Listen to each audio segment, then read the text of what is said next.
Let's take off this so we can actually see the instructions. Now it wants me to connect to the app.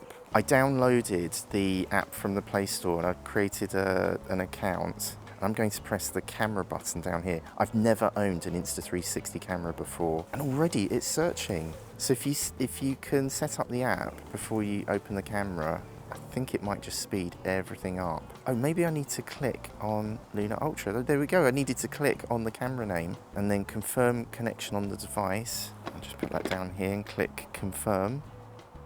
Now it's saying new firmware found, thank goodness. Let's start the download. Allow suggested Wi-Fi networks. Okay, connect it to device. Okay, new firmware ready. Update. So now it's downloaded the firmware, it's now transferring it to the phone. While you're doing it, it says please do not power off the camera or remove the remote. We've not removed the remote yet. It said update successful and then it's turned itself off. Here we go, wait for the camera to restart, reconnect the camera after updating. Let's try that. Activate Luna Ultra. Yep, I'll hit activate. Activated, confirm. Oh, Insta360 FlexiCare. Now, having smashed my Pocket 3, I'm a bit tempted by this. Right, and there you go. That's what the camera can see. Let's check out this menu. So we've got get started. Move the joystick to adjust view. Oh, you have to do it. There you go. Double press the joystick to recenter the view. That's very similar to the Pocket 3. And finally, we get to see the beautiful lens. Swipe up to set shooting parameters. So I'll swipe up.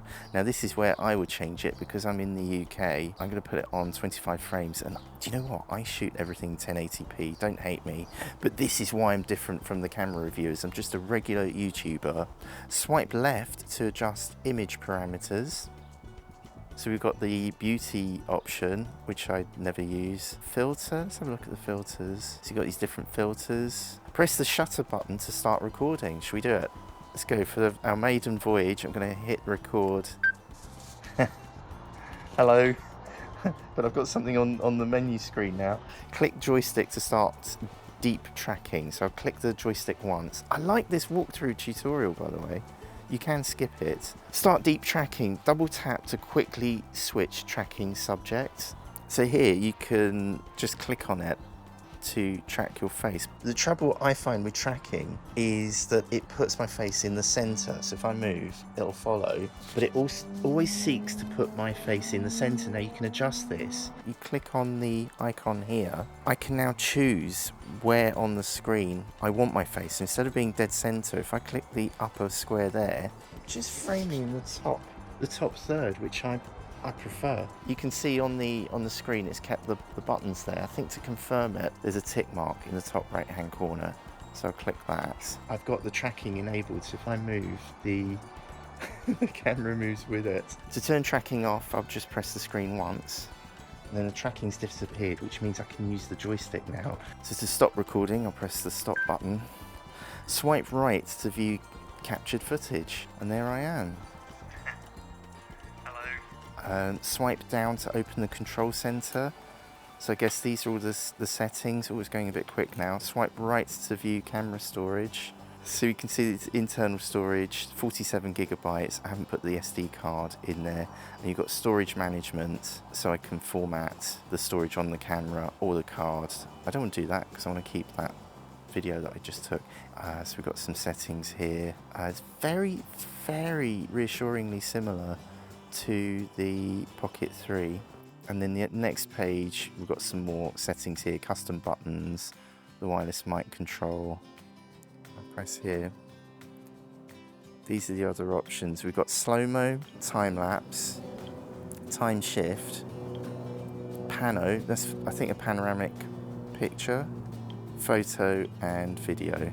I've got 3 hours, and if I cover that up, can you see in the corner at 1080p I've got 3 hours on the internal storage. I just want to shoot in landscape. So firstly, I'm going to turn off the screen rotation operation. I want to keep that powered on because I want to be able to flip the screen horizontally and for it to continue recording landscape. So if I go to settings, I turn off the indicator light.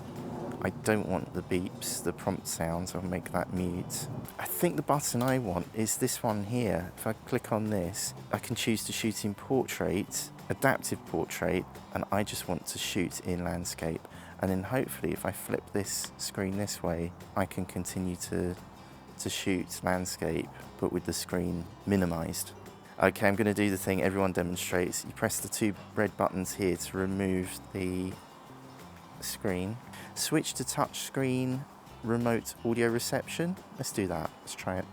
I'll be getting some accessories for this over the coming weeks, so I'll put on screen now the playlist for all my Insta360 Luna Ultra videos. I've got a protective screen and a cage coming, and I'll also be sharing my experiences as I go. So thank you for hitting the thumbs up or the subscribe button, and right here is what YouTube knows you want to be watching next.